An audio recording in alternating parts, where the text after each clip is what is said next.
Hi, my name's Marys. A week before the family retreat, my sister sent me a text.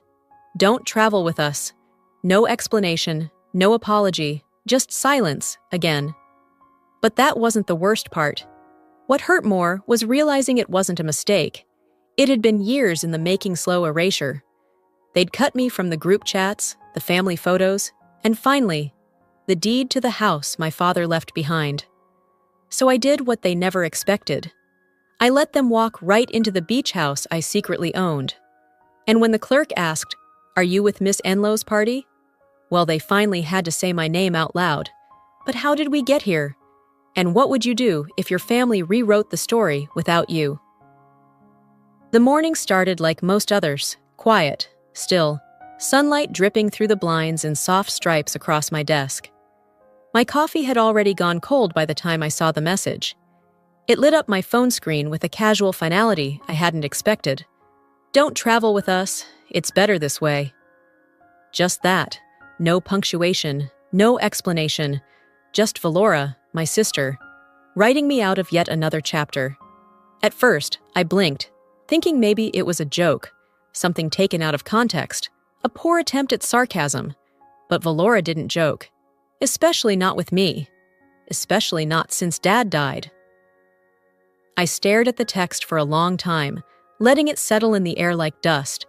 It wasn't until my throat went dry that I realized I hadn't spoken all morning. There was no invitation, no RSVP. No, "We hope you'll come." Just that one message like being handed a door that only opened one way. I didn't reply. What was there to say? I sat back in my chair and turned slowly toward my screen, flicking the mouse to wake it. My email loaded, and instinctively, I typed retreat into the search bar. The most recent chain appeared instantly: Retreat 2023. Confirmations. There were threads, replies, attachments, but none of them included me. Not even one. It didn't look like I had been forgotten. It looked like I'd been removed. Intentionally, cleanly. I scrolled back, way back. The last email I had been looped into was dated 14 months ago, an itinerary for Thanksgiving at Valora's house, that I was welcome to stop by for dessert. That was the language. Dessert. Not dinner. Not stay. Just drop in. Like a neighbor. Like an afterthought. I opened the family group chat. Or rather, the one I used to be part of. Gone. Not archived. Deleted. Or maybe recreated without me. I didn't know anymore. The quiet in the house was starting to feel suffocating, like something pressing in from every side. I tapped my phone and called Mom. Marys. Her voice was polite, clipped, like she was on speaker or in the middle of folding something. She always sounded half busy with me. "I got a message from Valora," I said carefully, "about the retreat." A pause. I know. It was the kind of pause that wasn't empty, but loaded. With avoidance. With knowledge. "She said not to travel with you. She just needs space," Mom said. "It's been a lot this year, and you coming might stir things up." "She's organizing a family retreat," I said, trying to keep my voice even. "I'm family." "I'm not getting in the middle," she said quickly. "It's just easier this way."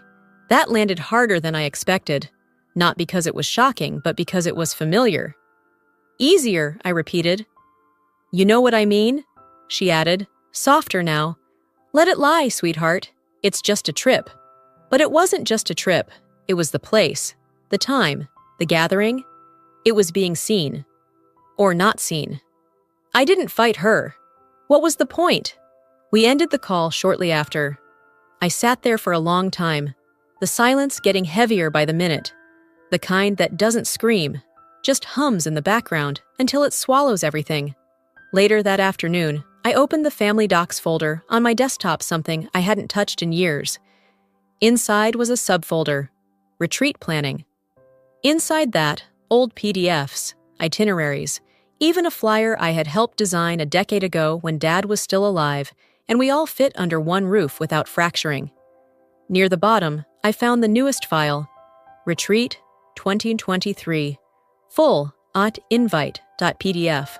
It was clean, professionally done, Valora style, Photos of the beach house, a schedule of events, guest list, group activities, welcome bags, even meal themes.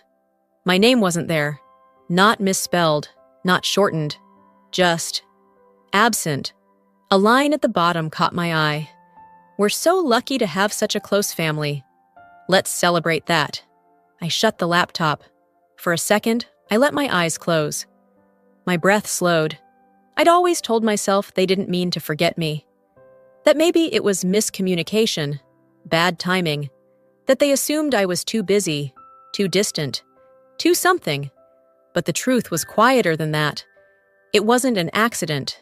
They didn't forget. They removed me. And I wasn't angry, not yet. But something in me shifted. Something curious. Something precise. So who sent the invite to the wrong address? That question echoed in my mind all night, bouncing off the walls of my office like a whisper I couldn't silence. Around 10, I pushed aside the remnants of cold takeout and clicked into the shared family drive-a-place I hadn't visited in nearly 2 years. There it was. A new folder, Retreat Memories Valora. My chest tightened before I even opened it. Inside were over 70 photos. The colors were soft, the editing crisp. Everyone was smiling, Elson building a sandcastle, Mom holding a mimosa, Valora and her husband in matching white linen at sunset. There were group shots with quotes overlaid. Family is where love never ends. I clicked through them slowly. Page after page, moment after moment, face after face. But mine wasn't one of them. Not blurred in the background, not cropped at the edge. Just missing. I recognized the angle of one photo, the way the light hit the patio just right. I'd taken that picture. Years ago. I remembered standing there barefoot, holding Dad's old DSLR, waiting for the waves to time themselves with the laughter. And yet, somehow, in this version of the family, I didn't exist. It wasn't just forgetting anymore. It was editing. The kind of exclusion that not born of carelessness, but of precision. When I finally shut the laptop, it was past midnight. I didn't sleep. I laid awake, staring at the ceiling, trying to trace when it all started, when I stopped being worth including. By morning, the sun was creeping into the kitchen through the slats in the blinds.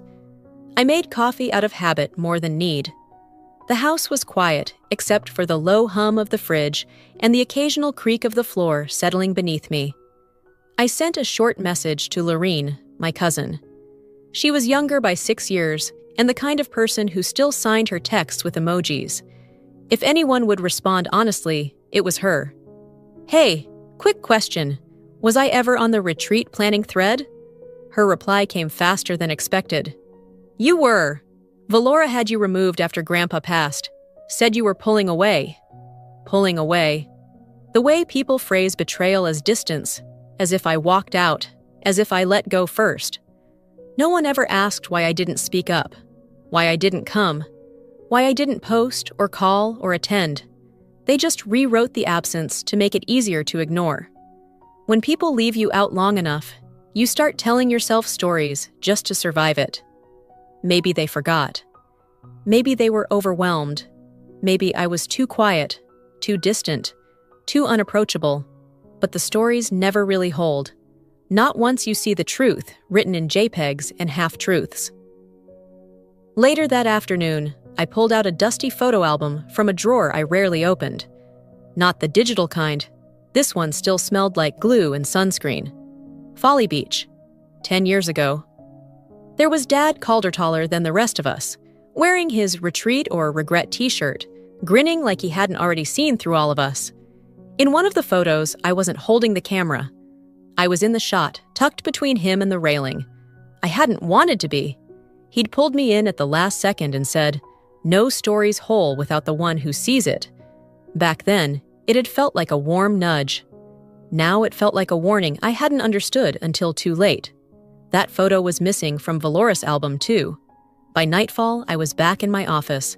I opened the retreat album again, not to look at the photos, but to drag the entire folder into the trash. It wasn't a rash move. I didn't do it with shaking hands. I just did it. Then I opened a folder of my own. Retreat 2023. Notes. Empty for now, but not for long. I pulled out a copy of Dad's old estate file and laid it flat on the desk. I hadn't looked at it since the funeral. The first page was the trust document, the one Valora had insisted was already settled. But there were notes in the margin, things he'd underlined, circled, arrows pointing to terms I didn't recognize back then. They erased me from their photo, I whispered. Now I know they'd erase me from the deed too. I closed the folder and opened a separate one no one had access to but me. Inside, I placed the old picture from Folly Beach, the one where he'd pulled me in. He made sure I was seen. Maybe that's enough to start from. But the next email wasn't about Photoset, was about the house. And if they were ready to let go of the house, so was I. Just not the way they thought. It started with an envelope.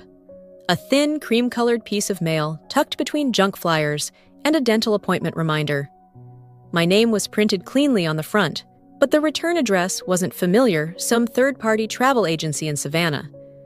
I almost tossed it, but something made me peel it open right there at the mailbox, keys still dangling from my other hand. Inside, a glossy card with shell patterns and calligraphy that read, "You're invited. Whitmore Family Retreat, Folly Beach, June 1417. At first, my stomach fluttered. A second later, it dropped. I wasn't invited. I knew that already. This wasn't for me. It had been sent by mistake. The RSVP QR code led to a digital portal. I scanned it anyway, heart thudding like it'd broken into someone else's mailbox. The guest list was pre-filled. Mom, Valora, Elson, Uncle Denny, Cousin Carla, me, nowhere. Not even in the optional +1 section. I stood there, the sun heating the back of my neck, the card curling slightly in my hand. This wasn't a reunion. It was a ritual I'd been scrubbed from. I went inside and set the envelope on the counter next to the coffee pot. Then I opened my laptop and searched the property listing database. Just curiosity at first. Idle speculation. But there it was. Folly Beach Retreat, now listed under C. Witt Holdings, LLC. Same address. Same front porch with the crooked lantern Dad never replaced. Status. For sale, tagline. Seller motivated. Price reduced. I stared at the screen. There was no family text, no phone call, no group email. Nothing about listing the house. Nothing about letting go of the one place that still smelled like saltwater and his aftershave. They weren't just letting go of me. They were burying the last piece of him that wasn't curated by Valoris Instagram captions. Later that afternoon, I sat at my desk again, aimlessly scrolling. That's when I saw a memory post from last year. A photo of Valora and Elson in front of a boutique bag, both grinning. Caption, "Birthday surprise for my baby girl. Nothing's too much when it's for love." The boutique name made my chest tighten. I remembered wiring the payment for that exact dress. I'd called the store, arranged the pickup, even confirmed Elson's size with the clerk. No one knew it was from me except the manager and my bank statement. But Valora had claimed it, just like she claimed the family thread, the beach house planning, the version of history where I never existed. It didn't hurt this time. It just tired me. There's a special kind of exhaustion that comes from being erased politely. That night, I created a new folder on my computer and labeled it Estate Research.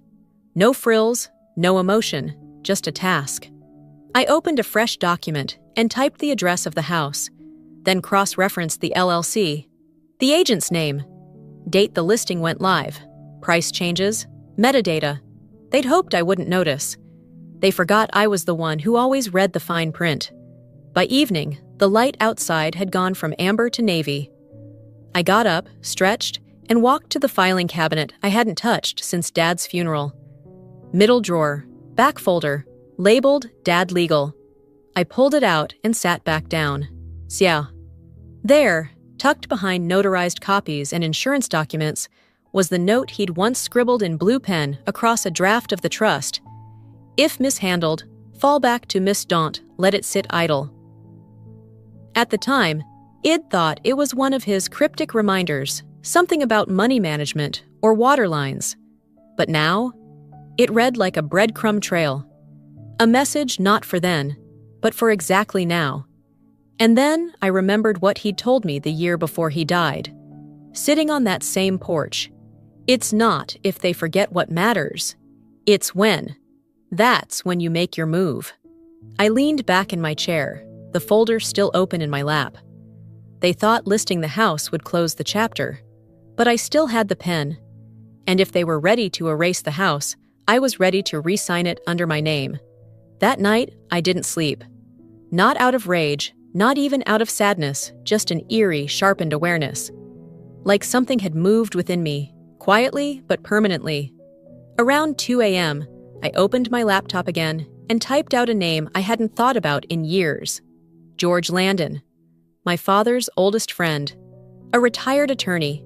The kind of man who wore ties even to backyard barbecues and quoted case law at baby showers.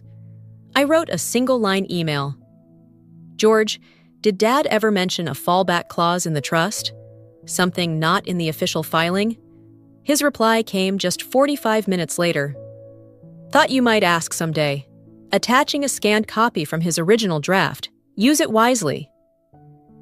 The document loaded slowly, like the screen itself was hesitant to show it. But once it did, there it was. Calder's handwriting in thick blue pen along the margins of the estate paperwork. If mishandled, defaults to M House must remain insured, maintained. No disclosure, nurse forfeiture. I stared at the screen for minutes. It wasn't a backup plan. It was a lifeline quietly anchored to the one person he knew would show up when it mattered. It wasn't a loophole. It was a message. A decade earlier, Id stood beside him on the porch of that same house. We'd been arguing about something minor leaky gutters, I think, and he'd paused, looked out at the sea, then back at me. Tides, not waves, Maris. You think in tides. The others? They think loud. Keep your eyes open. Back then, I'd smiled like it was one of his quirky metaphors. But now I saw it for what it was. He wasn't waxing poetic. He was warning me, preparing me. The next morning, my phone buzzed before I even poured coffee. A friend from work had forwarded me a link. No subject line, just, "You've seen this, right?" I clicked. The headline was blunt. Estranged daughter manipulated father into signing away family estate. A picture of Valora in soft focus below it. Eyes somber, lips gently pressed together like she was bearing the weight of tragedy. The article was riddled with half-truths. A close family source said I had isolated Dad in his final months, that I hadn't come home for Thanksgiving, that I'd refused to answer calls. The comment section was worse. Typical inheritance grab. She shows up after he dies and thinks she's owed something. Entitled, probably hasn't visited in years. The kind of digital judgment that required no facsimile volume. I didn't respond. Didn't call Valora. Didn't text Mom. Instead, I opened a new folder on my desktop and labeled it Contingency Media Defense. Inside, I dropped copies of every text Dad had sent me that year. Photos of my plane tickets, calendar invites, a voice memo of him saying, "Thanks for staying longer than anyone else." And then the fallback clause. I wasn't going to shout. That's what Valora expected. She was betting on me staying silent, on the optics winning. But I wasn't angry. I was methodical. There's a difference. I labeled every file with dates, cross-referenced every transaction, made a spreadsheet. If they wanted a story, I'd give them one, just not the one they wrote. By nightfall, I had printed the clause in color, slid it into a sleeve, and tucked it into a separate folder labeled simply Deed. Next to it, I placed Dad's old shell, the turquoise one he'd handed me the summer I turned 10, telling me to listen for the sea when I felt ignored. He didn't raise a woman who made noise. He raised one who knew when to sign. And there it was, proof, cold and clear, typed across every page of the deed. My name. I was still sitting at the kitchen table, surrounded by documents fanned out like the blueprints of a quiet revolution. The laptop screen glowed dimly, half asleep, while the printer in the corner murmured every few minutes, scanning, copying, logging timestamps, like a silent witness. I had been working nonstop for hours, the kind of focus that narrows your vision and blots out the world. Then my phone buzzed, face down beside the folder marked Deed. I almost didn't check it. I was too deep in the rhythm, too determined. But then I saw the name. Elson. The message was short. I don't know what happened, but I still have the bracelet you gave me. I never forgot you. I read it once, then again. And then I put the phone down, slowly, carefully, like it was made of something fragile. My hands stayed on the table, palms flat. The words weren't elaborate, but they cracked open a part of me I hadn't touched in years. She remembered. 6 years ago, we'd been at a seafood place off the highway, nothing fancy, just shrimp baskets and paper napkins and lemonade in plastic cups. It was her birthday, and I had brought a small gift. A bracelet I had made by hand. Smooth pieces of sea glass threaded with copper wire. The same soft green-blue shade as the sky over Folly Beach at sunset. She'd slipped it onto her wrist like it was something precious and whispered, "I always wanted one like yours." In that moment, I thought maybe, just maybe, she would grow up to be different from her mother. Maybe she'd ask questions instead of making assumptions. Maybe she'd see me clearly, not through the filter of valorous bitter stories. That bracelet had been such a small thing, but it mattered. I left the kitchen and walked to my bedroom. I opened the closet and reached for the cedar box tucked high above the hanging coats, behind a stack of old manila files. The box still smelled like sandalwood and thyme. I hadn't touched it in years. Inside were fragments of my life. A photo of me during freshman year, beaming beside a bike with a broken chain. A flat stone I took from one of Dad's favorite hiking trails. A handwritten note in his blocky scrawl. And then, tucked beneath it all, was the letter, still sealed. The envelope edges had yellowed with time, but the ink on the front was just as sharp as I remembered. Mom, Valora, Camille, and whoever else needs to hear it. I had written it 3 years ago, after yet another family celebration passed without a call, without an invitation, without even a second thought. I never sent it. Back then, part of me still held on to the smallest thread of hope, that maybe things could change, that maybe they'd wake up and see what they'd done, that maybe love would win out over image and convenience, but tonight felt different. I sat on the edge of the bed and peeled open the seal. The words came flooding back, as if they'd never left me. "You've mistaken my distance for disinterest." It was survival. I stopped reaching out because I was tired of bleeding from the same place over and over. You pretend I disappeared, but you shut the door long before I stopped knocking. Each sentence hit like a drumbeat I knew by heart. At the bottom, I had written, "I didn't want closure. I wanted something real. But maybe this is as close as it'll get." I didn't cry. Not this time. I just sat there in silence, the kind that isn't empty, but clean. Like the air after a storm. The clarity was strange, but welcome. I looked at the letter again, then whispered aloud, "I didn't send this because I was still hoping." And now? Now I wasn't hoping anymore. I stood up, walked across the room, and fed the letter into the shredder bit by bit, piece by piece. Tiny curls of pain and unsent truth, dissolving into paper snow. I watched until the last corner vanished. Then I turned back to the box and reached in. There it was, the bracelet. Still intact, still beautiful. I held it in my hand, felt the way the copper had warmed from my skin. The message from Elson echoed in my head. She never forgot. Maybe the story they told about me hadn't erased everything. Maybe someone had seen me, not the version Valora painted, not the caricature Camille smirked about, but me. I walked back to the kitchen and laid the bracelet gently next to the folder marked Deed. Then I reopened the file. My fingers hovered over the first page. My name stared back in bold black letters. My name, full name, legal name. No more confusion, no more rewriting the truth. They had turned my silence into guilt, into shame. They used my boundaries as evidence that I had abandoned them when really they had cast me out long before I stopped knocking. But this wasn't a story. This was evidence. It was time to let the paper speak instead. I drove down early, a day and a half before anyone else was expected to arrive.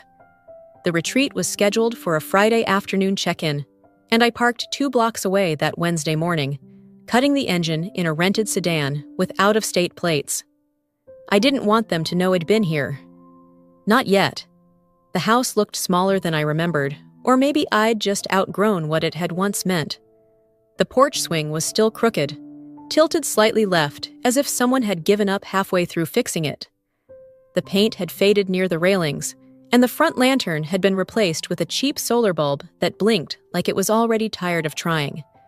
I stood there for a moment, letting the sea air settle around me like a memory I hadn't invited. Then I unlocked the front door. Inside, it smelled like dust and salt, and something faintly metallic, maybe disuse, maybe disrespect. I moved through the rooms one by one, checking light switches, opening windows to let the stale air out, closing drawers I didn't recognize. The champagne had been delivered just as I requested. Chilled. Bottled quietly under my reservation name, Miss Maris Enlow. The guest book had my details pre-filled. I flipped to the second page, wrote a note under special preferences. Cotton sheets only. Firm pillows. No visitors, not listed by name. I wasn't doing this for drama. I was reclaiming a place that had already been mine before Valora renamed it with hashtags and Hollow Family slogans. That evening, I walked the shoreline just behind the house. The tide was steady, unbothered by anything human. For a brief moment, I felt untouchable. Not powerful, not victorious, just solid, present. By 6:30 p.m., Friday, I was back inside, seated near the reception counter, with a book open but unread in my lap. The clerk glanced at me occasionally, unsure whether to make conversation. I didn't speak. I didn't need to. At 6:42, I heard the sound of tires on gravel. Valora's voice was the first to carry through the open doors, bright, performative. "We're here! 2 rooms ocean view, and we'll need the keys quickly, please." My mother gets overheated waiting. I watched from the shadows of the hallway as the clerk typed something into the reservation system. Then her expression shifted. "I'm sorry," she said carefully, "but I don't have your name on any booking for this weekend." Valora paused. "Excuse me?" The clerk glanced at the screen again. "The only reservation we have is under Miss Maris Enlow. Full property. 1 guest suite in use. No others authorized." Silence. Not the kind that fills space, but the kind that rearranges it. My heels echoed once as I stepped forward from the hallway, calm and deliberate. "You told me not to travel with you," I said, slipping my ID across the counter. So I traveled ahead. Valora's face tightened, like she'd swallowed something sharp. Idara looked down at her shoes. Elson stared at the floor, as if reading something no one else could see. "I don't know what game this is," Valora started. "No game," I interrupted. "Just reservations. Legal ones." I turned to the clerk. "Anyone not on the guest list can be politely escorted out. No need to make it uncomfortable. They're family." The clerk hesitated, then nodded slowly, reaching for the phone. Valora didn't argue. Not out loud. Her hands clenched into the handle of her weekender bag. Idara said nothing. She didn't even make eye contact. Else and she just followed behind them, silent as the ocean. They left the desk without a word. No yelling, no denial. Just a stiffness in their shoulders and the weight of something unspoken trailing behind them. I didn't follow. I watched their backs until the front door closed behind them, the sound dull and final. I breathed in, not relief exactly, but something adjacent. "They thought I'd disappear quietly," I said to no one. "But I've never been louder than I am in silence." And Valora wasn't finished. But neither was I. The article wouldn't go viral. It didn't need to. The courtroom was louder. Still, something in me knew there was one more wave coming. The morning after they left the retreat house, I woke before the sun, coffee already brewing by the time the sky turned that faded gray before dawn. I sat on the porch, elbows on knees, cup between my hands. The air was quiet, but it didn't feel like peace. It felt like tension holding its breath. They hadn't yelled. They hadn't fought me at the check-in desk. That wasn't their style anymore. Valora, especially, she'd long since learned that a whisper, positioned right, could shatter more than any shout. I stayed outside until the first email arrived. My phone buzzed against the porch rail. The name flashed across the top of the screen. Jacob Albright. I hadn't seen it in years. Jacob had once been one of my best students back when I used to teach part-time nonprofit journalism. Smart, curious, loyal to facts. He'd gone on to write for a mid-tier outlet covering regional legal battles, mostly boring estate fights and nonprofit frauds. He'd written to me before, birthday notes, a holiday card once, but this was different. Subject line, "Heads up, I didn't pitch this." I opened it. Attached was a draft of an article titled, "Power Play or Legal Exploitation? Family Rift Over Legacy Estate." Halfway down the page, sources close to the family claim Maris Enlow isolated her father in the months before his death, urging him to rewrite trust documents in her favor. My mouth didn't fall open. My heart didn't race. I just read it. Line by line. They quoted a concerned relative stating I hadn't spoken to my mother in years, that I skipped major holidays, that I preferred independence over inclusion. It was sharp in the way gossip always is when it wants to sound reasonable. Jacob's note at the bottom read, "I'm not the byline on this, but I thought you deserved to see it. Do with it what you need." I set the phone down, walked back inside, and opened the laptop again. This time, I didn't hesitate. One folder, Media Defense. Inside, I dragged everything. The video of Dad on the porch, voice firm, eyes clear, saying, "This house should go to Maris. She's the one who showed up. Every receipt for plane tickets, every photo of me by his hospital bed, every calendar invite, even the screenshot of Camille texting, 'Shez too busy proving something to care about family.' I didn't write a long rebuttal. I didn't call anyone. I simply attached the entire folder and typed out one sentence to Jacob. If you want to run a story, run the real one. Here's everything. I won't be speaking further. A few minutes later, he replied, "Understood. I'll handle this right." That was it. No dramatics, no public plea, no comment thread war. They'd expected me to fold, again. To take the silent blow and swallow it, because that's what he'd done for years. That's what made me easy to erase. I made the erasing easy, but this time, I had the documents, the signatures, the shell company's formation date, the text from the realtor, the fallback clause handwritten in my father's pen. If they were ready to set fire to my name, they'd better be ready for the smoke. I closed the laptop, grabbed my keys, and stepped outside. The tide had pulled in higher than yesterday, brushing against the lower line of the dunes. I walked slowly toward the shoreline, the sand cool beneath my feet. They thought I'd vanish again, I said softly to myself. But this time, the tide's mine. I slid my phone into my back pocket and kept walking, not caring who rang next or what headline came after. The story wasn't going viral. No trending hashtags, no dramatic headlines. But the house was mine again, and so was the silence that came with it. Monday morning in Charleston came wrapped in heat. That courthouse kind of humidity, the kind that made your shirt stick to your spine, thick with tension, soaked in history. I parked a block away and walked the rest, a slim black folder in hand, my ID in my back pocket. No heels, no lipstick, no fanfare.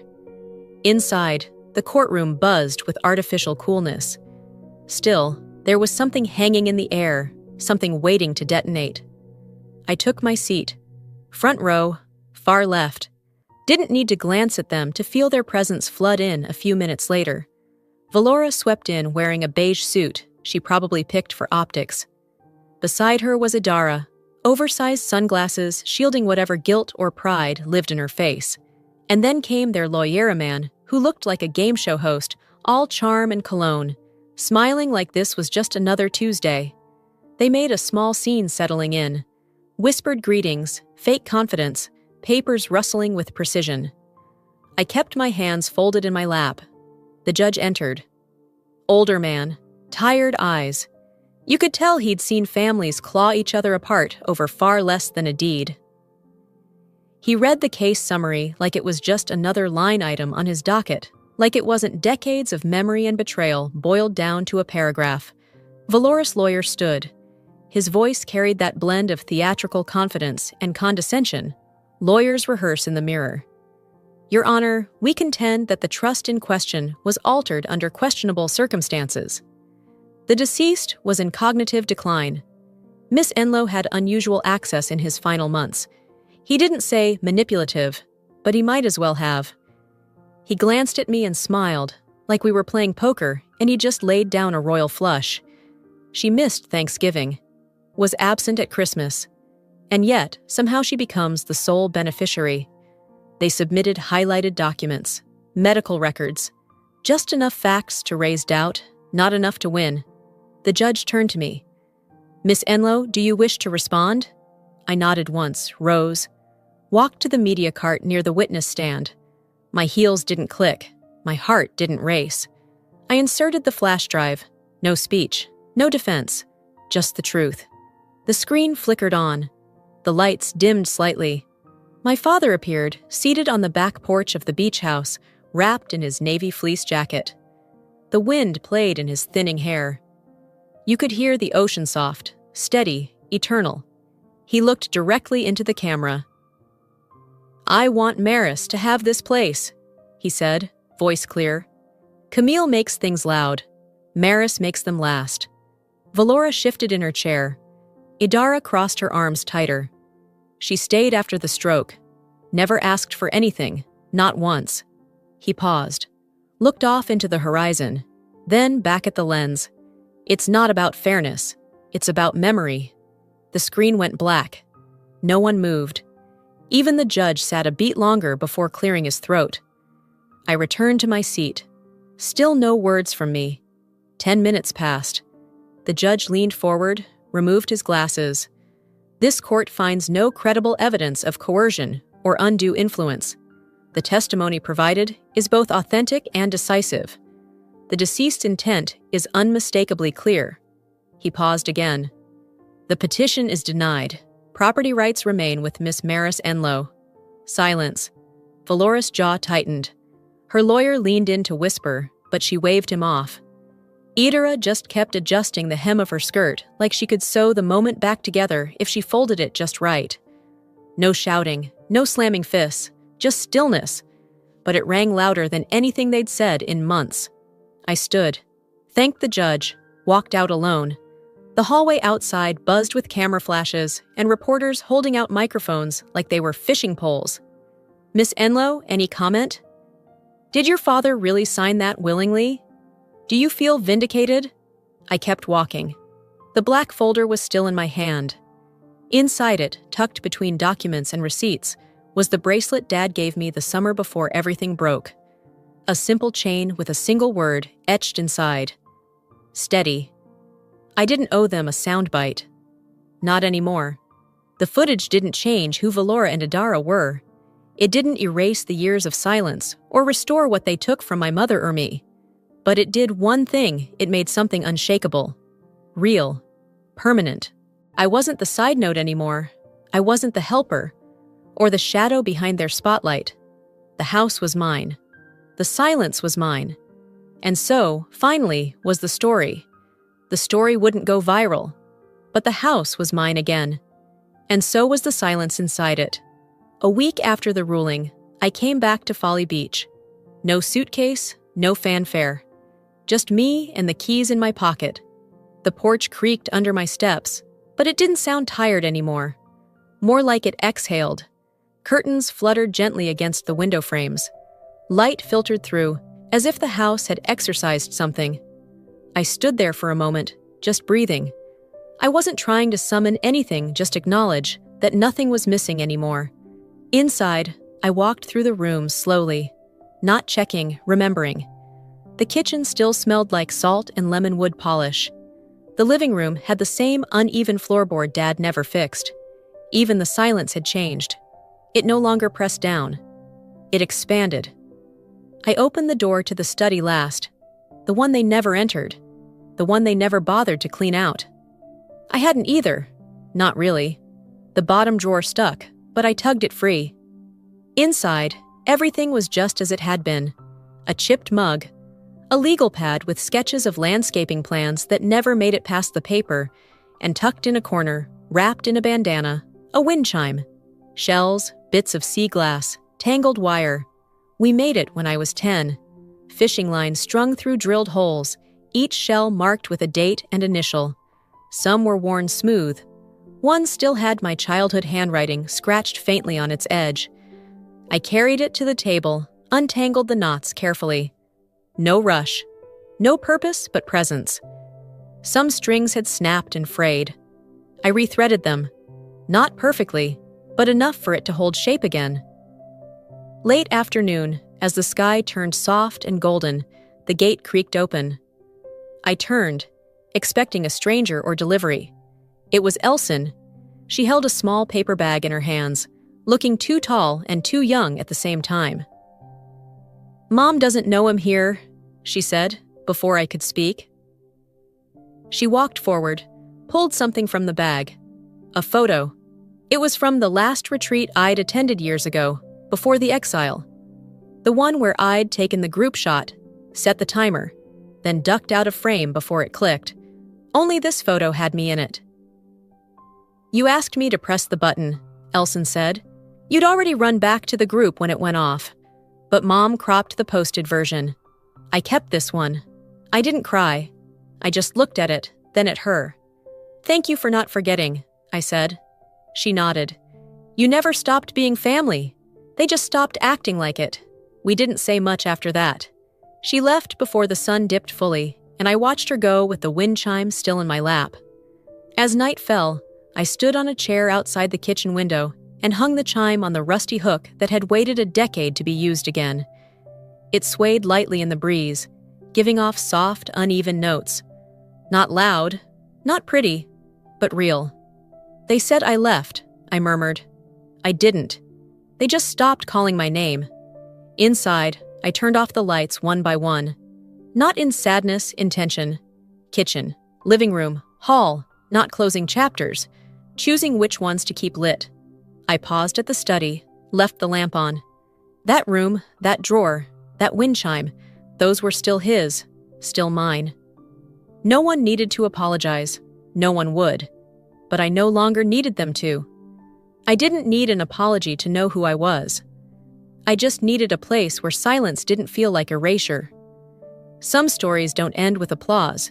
They end with a closed door, a soft wind, and a name quietly reclaimed. If there's anything this journey has taught me, it's that sometimes your power doesn't come from being the loudest voice in the room. It comes from knowing when to speak and what proof to carry. Family doesn't just live in blood or last names, it lives in who shows up, who remembers you when the cameras aren't rolling, and who hands you the truth when everyone else is selling their version. Maybe you've been erased in a way that doesn't make headlines. Maybe your silence was mistaken for surrender. If this story stirred something in you, maybe you've just been waiting to be called back too. I want to hear from you. Have you ever been written out of your own story, or had to reclaim something that was always yours? Leave a comment below, just type 1 if this resonated with you, or share where you're watching from. If it didn't connect, tell me why I genuinely want to understand your side. And if this video touched your heart, please consider subscribing to the channel so you don't miss the next story. There's always more to tell, and maybe the next one will be yours.